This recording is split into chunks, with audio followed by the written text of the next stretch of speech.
Welcome to Module 4, Lesson 1. We're going to talk about identifying and graphing sequences. So the essential question here, and so what essential question means is this is what we want you to be able to understand, is what is a sequence and how are sequences and functions related? So I will be able to identify sequences and I will be able to explain how functions and sequences are related. All right, so to understand what a sequence is, first we need to define those terms. So in this case, we're going to go with a situation and talk about sequence and term and the vocabulary of it. So go ahead and open those vocabulary notebooks. And we're talking about a go-kart who at the racing track, the place charges $5 for a go-kart license and $2 per lap. If you list the charges for 1 lap, 2 laps, 3 laps, and so on in order, the list forms a sequence of numbers. Okay, so those answers that you get, those prices that they charge you, are your sequence of numbers. So now a sequence is a list of numbers in a specific order. Okay, so a list of numbers in a specific order. So it's important that you understand that it has to be in a specific order. It can't just be any random numbers. It has to be in a given order. All right, and then each of those elements inside the sequence is called a term. So a term is an element in a sequence. So examples for this, so this right here, your 7, 9, and 13, this whole thing would be a sequence. That would be your example. And then the 13 itself is a term in the sequence. All right, moving on to A. So this is just going to set up and explain sequences. We're not really going to be doing much, just following along here. So here you can fill out a table and you can see that the total cost, which is a term, of riding a go-kart for different numbers of laps, which is the position, is shown below. All right, so here we have the position. So this is actually your number of laps. And then the term in the sequence is actually your cost. So in real life, it's cost and laps. In terms of a sequence and our vocabulary terms, it's terms and position. Right? And then again, your cost depends on your range or on your laps. So your range is your dependent, which is cost, and your domain is always your independent, which in this case is your number of laps. All right, so I can tell here that if I keep going up in laps, so it's always going up by 1. And then here, the cost each time continues to go up by 2. So it's easy to fill out the table and figure out my missing pieces. So now I can look at this and I know I can use the term and its position in the sequence to write a function. So using function notation, so f of 2 equals 9, indicates that the second term, so the second term is going to be 9. So yes, 2 is our number of laps, but in terms of our sequence, the answer for 2 laps is 9. So that's your second term because it's our second option. So it just happens to correspond with the fact that it's 2 laps, but it's the second term, so it's in position number 2. All right, so here, f of 1, so in our first position, our first term is 7. F of 3, so here's our third position, our term is 11. In our sixth, in our sixth position, our term is 17. And our term is 13 when we look at the fourth position. And our term is 15 when we look at the fifth position. Okay, so when we're just talking in terms of vocabulary, we're talking position is your X and term is your Y. All right, so then the domain for this, again, you need your brackets. Your domain is 1, 2, 3, 4, 5, and 6. And your domain is 7, 9, 11, 13, and 15, and 17.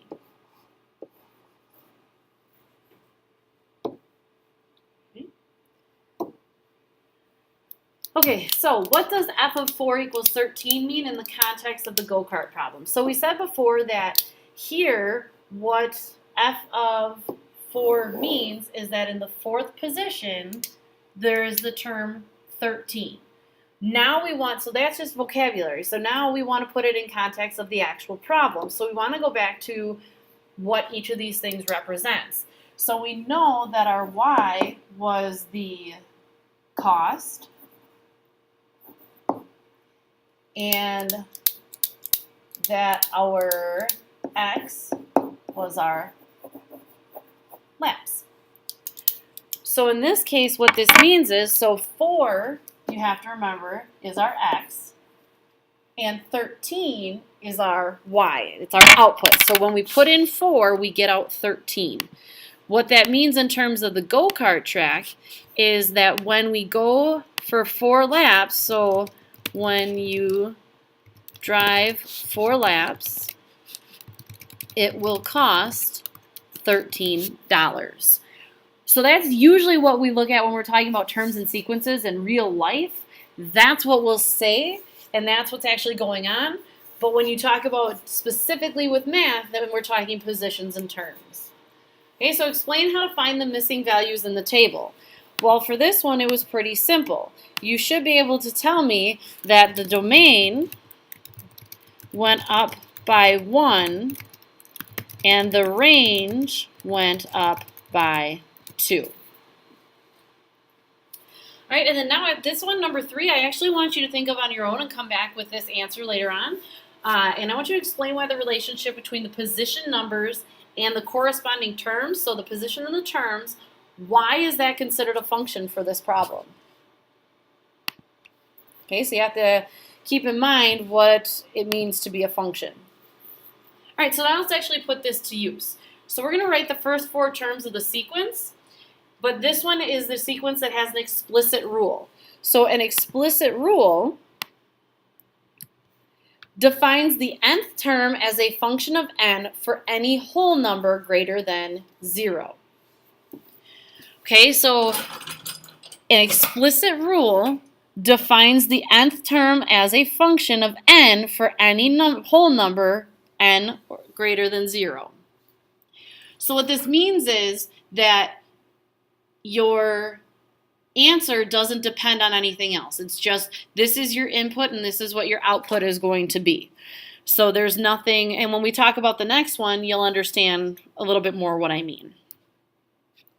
All right, so here for your first example, so for A, you're given the function f of n equals n squared plus 2. So when I put in 1, I get 3. When I put in 2, I get 6. 3, I get 11, and 4, I get 18. So my first 4 terms are 3, 6, 11, and 18. All right, so now here we have f of n equals 3 times n squared plus 1.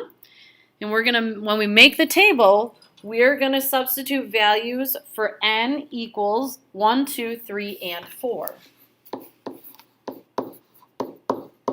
And we know that because of what the table shows us. So when I do that, so f of 1 is equal to 3 times 1 squared. 1 squared is 1, times 3 is 3, plus 1 is 4. So then here I know that my answer is 4. And then for the next problem, I have f of 2. So I know that I'm doing 3 times 2 squared. 2 squared is 4, plus 3, or times 3 is 12, plus 1 is 13. So my second term is 13. And then you can go ahead and try the next 2 and then come back and check your work. So f of 3 should have given you 28. And f of 4 should have given you 49. Okay, and you should have those filled out on your own because you tried them on your own. So the first 4 terms in this case are 4, 13, and 28, and 49.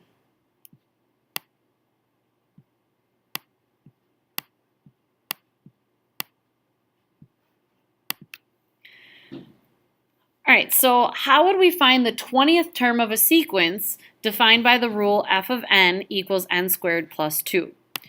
Well, here, if you look, your position number is your input, and it gives you the term for that position. So for explicit rules, if you input your position number, your output will be the term that is in that position. So in this case, what I can do is I can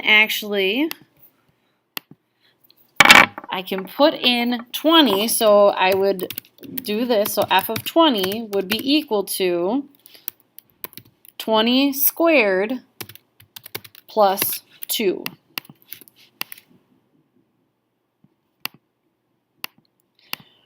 Okay, so how would I do this? I would use my position number as the input to get the term for that position.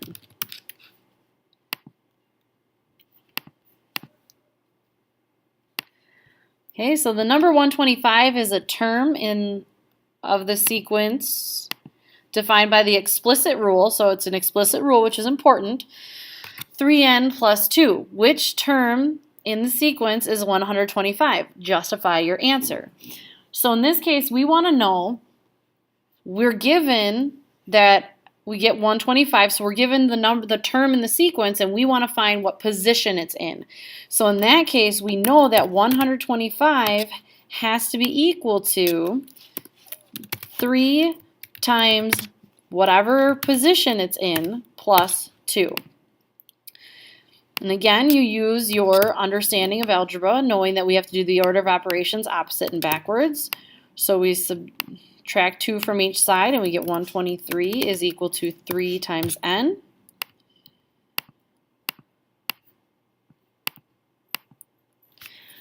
Okay, and then I know that I have to divide both sides by 3. And when I divide both sides by 3, I get 41 is equal to n.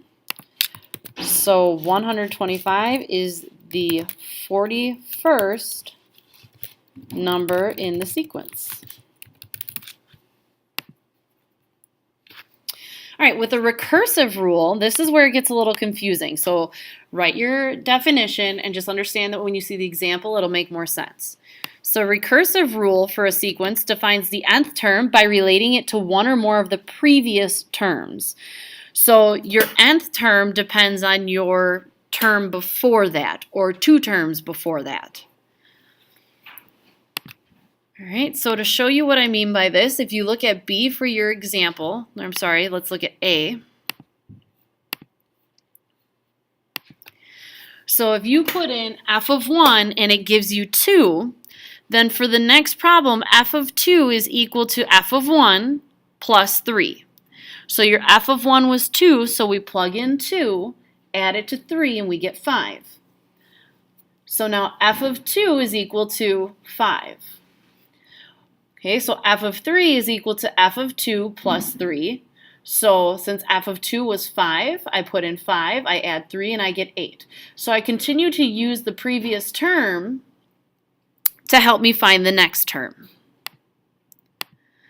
All right, so here we go. So for example, we have, we're going to find the first 4 terms. So up here we know that f of 1 is 4.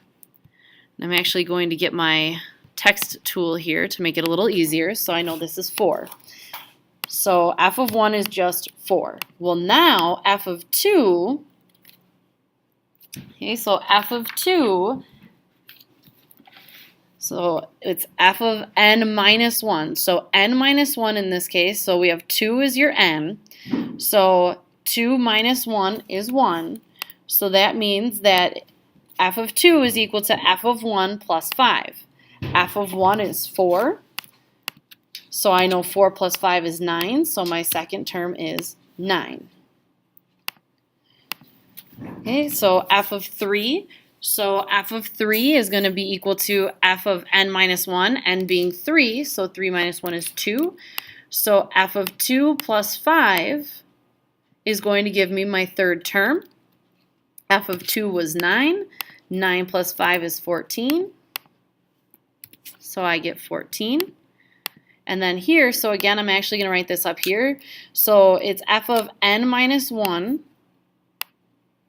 And when you do n minus 1, so this is n minus 1, and in this case, n is equal to 4, so it's 4 minus 1, which is 3. So that's how you're getting that number in here. And you know f of 3 is right here, so f of 3 was 14. And 5 plus 14 is 19, so your next term is 19.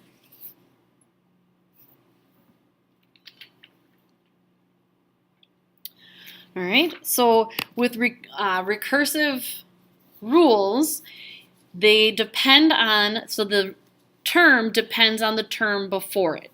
So you have to know the term before in order to find the term after, or vice versa. So you can't just have nothing and figure out your terms. You have to have something to start to figure out your continuous terms. So like here they gave us f of 1. If they hadn't given us f of 1, we wouldn't have been able to figure out anything after that. All right, so describe how to find the 12th term of a sequence in example 2a.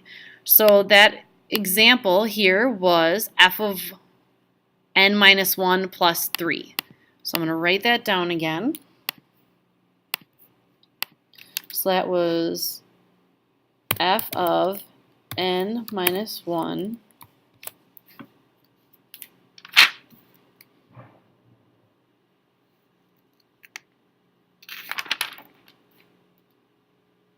plus 3. Okay, and now how we would find that? We would have to, so if we want the 12th term, we have to look at the 11th term. So what we would have to do is f of 12 minus 1, and we would have to add 3. Okay, so to find the 12th term, we would have to take the 11th term and add 3. So we couldn't just plug in 12. Okay, so it's not like we can just do 12 plus 3. We actually have to know what the 11th term is in order to find what our answer would be. So I can't just plug 12 into here and say, okay, 12 minus 1 is 11. 11 plus 3 is 14. No, this is telling me that, so actually I should actually show you it like this. So f of n is equal to f of n plus 3. So my answer depends on the answer before it. So I can't just plug in 12 and say 12 minus 1 is 11 and 11 plus 3. I have to find the 11th number in the sequence and add 3 to that number. Okay, suppose you want to find the 40th term in a sequence. Would you rather use recursive rule or an explicit rule? So I want you to answer this on your own. I want to know your thoughts. So would you rather use explicit or recursive if you want to find the 40th term in a sequence? All right, so I know this has been a little confusing for the last part. Just know that we are definitely going to be going over this more in class. Now the explain 3 part is how to create graphs from this. And I truly believe that you guys understand how to create graphs. So you can go ahead and try those few if you would like to. But just know that it's always your n is your domain and your f of n is your range. And those are your ordered pairs. So I'm going to go ahead and allow you to just go ahead and get started on your turn problems. In this case, you have numbers 6, 7, 10, 11, 13, and 14. And then I also want you to do the problems where you have to elaborate, so 15 through 18. Right? As always, if you have any questions, be sure to write them down or email me or drop them on the Google Classroom so that way we can go over them in class.